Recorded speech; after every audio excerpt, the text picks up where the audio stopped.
Hello, my friend, and welcome to Wisdom Trek. I am Guthrie Chamberlain, your guide to wisdom and creating a living legacy. Thank you for joining us for our 5-day per week Wisdom and Legacy podcast. This is day 393 of our trek, and today is Philosophy Friday. Every Friday, we will ponder some of the basic truths and mysteries of life and how they can impact us in creating our living legacy. Today, we are continuing on our trek covering the cycles and seasons of life. In particular, we are moving forward and focusing on the fall season of life. We are broadcasting from our studio at Home 2 in Charlotte, North Carolina. We drove back to Charlotte on Wednesday and will be here for a week before heading back to Marietta for a few days to assist clients and for our granddaughter Aurora's 5th birthday celebration. We do travel a good bit, but with each season of life, our focus and priorities will change. We need to be flexible and willing to make those changes. Life rarely turns out how we expected and is based on the accumulation of all the decisions that we have made in our lives up until now. The key to living a rich and satisfying life is to make wise decisions and then choose to enjoy life even if it is different than what we expected. What you plant in the spring seasons of life and then nurture during the summer seasons of life is what you will harvest in the fall seasons of life. So plant and nurture wisely so your harvest will be fruitful and in abundance. Realize also that during your lifetime, there will be many different cycles of seasons. Just because a particular season did not turn out as you expected, don't let that control your entirety of your life. Each winter season gives us a time of reflection and planning, while each new spring season gives us an opportunity to start new again. This brings us to our trek for today as we consider moving from summer to fall within the cycles and seasons of life, and this section of our trek is titled The Celebration of Fall. I would like to start off our trek today with a quote from Lin Yutang, who explained the seasons of life in this way. I like spring, but it's too young. I like summer, but it's too proud. So I like fall best of all, because its leaves are a little yellow, its tone mellower, its colors riches, and it is tinged a little with sorrow. Its golden riches speak not of the innocence of spring, nor the power of summer, but the mellowness and kingly wisdom of approaching age. It knows the limitations of life and is content. Now I have to admit that I am approaching the fall season of life, and I find that this quote is so true. As I mature, it is easier to see the riches of life, but also some of the limitations of life. With this knowledge, I can be content with how life is, not necessarily how I expected it to be. Fall is a time for celebration, as well as a time for searching of conscience. If you planted abundantly in the spring, you fought against the insects, weeds, and the weather of the summer, fall can bring rewards, which will give you cause for rejoicing. On the other hand, if you watch both the arrival and the departure of spring, and you made little effort to take advantage of its almost momentary tenure, fall can be a time of turmoil, a time of anxiety, a time of great regret. It is in the fall that you discover how long or short the winter will be. The fall tells you if you have really done that which is required, or if you have fooled yourself through the temporary anesthetizing of conversation and pretense of telling yourself that you've worked enough when you really haven't.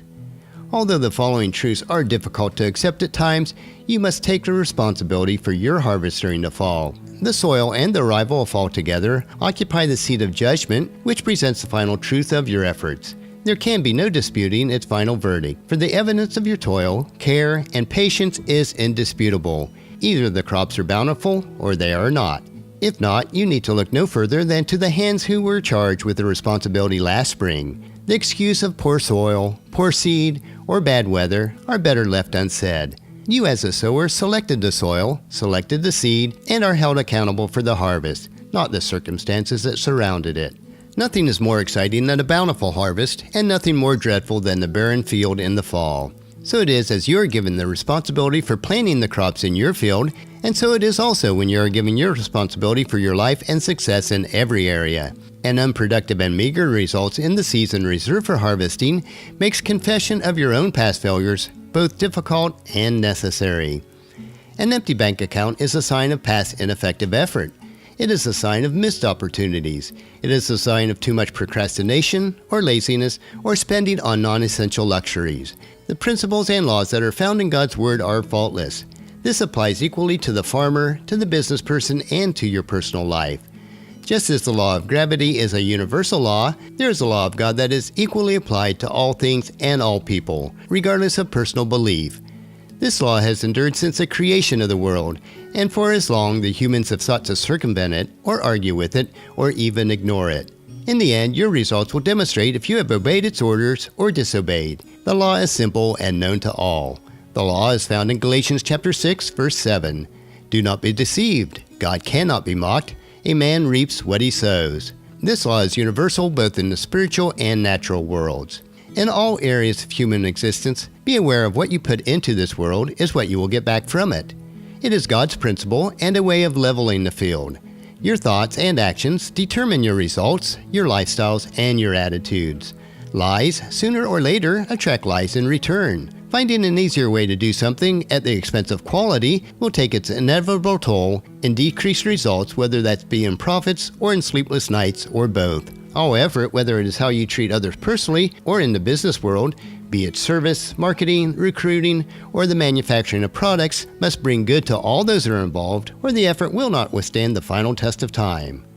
Corn planted in the spring will produce corn in the fall, as will wheat, barley, or melons produce after their own kind. You cannot plant one crop and expect to harvest another just because you change your mind during midsummer. While there may be temporary exceptions to this, it is the tendency of humans to look after those who enjoy success as having been, at some time earlier, either lucky or dishonest. Surely the man driving a luxury car toward an expensive home on the hill could not deserve it through his hard work and sacrifice. Such is the language of the poor. For the fortunate man with the car and the house on the hill, these are crops given to him in the fall of his business season, as just rewards for the efforts expended during the earlier springtime of his life. This may be the same springtime during which those who now condemn this man possibly sat back and laughed, or fished, or told stories. This is the folly of humans. Those who do not possess will always scorn the possessor. Those who condemn a successful man or woman for their apparent good fortune or dishonesty are unaware of the price often paid for success. They cannot see the massive disappointments, the shattered hopes, or the broken dreams. They do not understand the risk incurred by both raising and investing capital for an idea yet unproven. They do not see the legal involvements, the tax burdens, the challenges of labor, the restraining government regulations. Nor do they appreciate the family descent that seems to automatically accompany the pursuit of success. Those who condemn see and scorn the results, being unaware of the cost as well as the cause that produced the success. For so long as the selfish of the world scorn the successful, that long will they continue to live as they now live. In the fall, we either enjoy or we excuse. For those who fail to take full advantage of the spring, who fail to guard the crops carefully throughout the heat of the summer, there can be no legitimate reason, only excuses. And excuses are merely apologetic attempts to place blame on circumstances rather than on ourselves. The difference between an inadequate apartment and a mansion on the hill is the same difference between an average effort in the spring and a massive effort in the spring. Nature always promises a cup produces a bushel, that we will receive more than we plant. Knowing this, as all of us do, we forget that to reap many bushels, which is the measure of success, we still must plant many cups. Massive action in the spring of life is still a requirement for massive success in the fall. 40 hours a week invested in a field of opportunity may not be enough, especially if it's invested in the wrong field. Sometimes to improve your results, you must make the painful admission that your present fields are too rocky or thorny, or the fertile soil is just too shallow. And while there is great difficulty involved in changing one field for another more fertile field, that difficulty is insignificant compared to the ultimate difficulty that comes from not changing. The truths of the fall seasons are difficult for us to success, and I also struggle with these concepts, even though they are universally true. I realize that there may be overriding exceptions, but we cannot allow this to be an excuse for our meager harvest. We all know of those who have overcome massive mountains of opposition to produce a bountiful harvest in their lives. It is my prayer that all of us, including myself, will take to heart, consider, and understand these truths. The immutable laws of planting and harvest are set by God and cannot be changed or violated any more than we can override the law of gravity. When you grasp this concept, then you can direct and achieve the rich and satisfying life that Jesus offers in John 10, verse 10. Next Friday, we will change our season to the winter season of life, the length of which will be dependent on our results during the fall. Our next track will be Motivation Monday, where we will explore more trails on how to get and stay motivated in order to bring value into your world. So encourage your family and friends to join us, and then come along with us on Monday for another day of Wisdom Trek, Creating a Legacy. That will finish our trek for today. Just as you enjoy these daily doses of wisdom, we ask you to help us to grow Wisdom Trek by sharing it with your family and friends through email, Facebook, Twitter, or in person when you meet with them, and invite them to come along with us each day. If you'd like to listen to any of the past daily treks, they are available at wisdom-trek.com. And don't forget to subscribe to Wisdom Trek so that each day's trek will be downloaded to you automatically. I would also appreciate it if you'd rate and review us on iTunes and Google Play so that others will find out about Wisdom Trek and join us. The journal for today's trek is available at wisdom-trek.com. Thank you so much for allowing me to be your guide, your mentor, but most importantly, I am your friend as I serve you through the Wisdom Trek podcast and journal each day.